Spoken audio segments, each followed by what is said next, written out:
So there are different sort of data sources that you can choose in Thunderbit for web scraping. For example, around over here you can see that AI web scraper is opened up, and right now it's set to current page right here. So whichever page you open up right here is what loads up.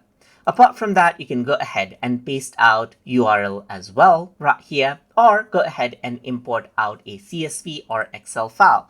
For example, there's a certain URL, you can simply go ahead and paste it out right here, and then it'll scrape off the data from that particular page.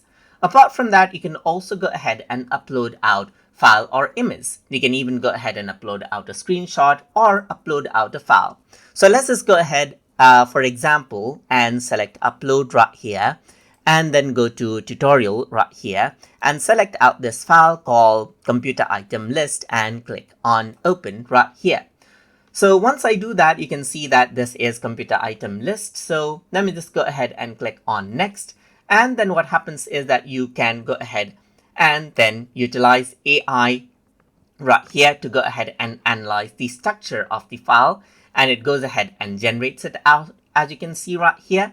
And then you can simply go ahead and hit run, and what happens is that based on whatever there is in that particular PDF file, it'll go ahead and analyze out and give you all of the details right here, just like this. So this is the result table, as you can see right here, and you can go ahead and download the content out right here, just like this, and then go ahead and open it out right here to access out the scraped data.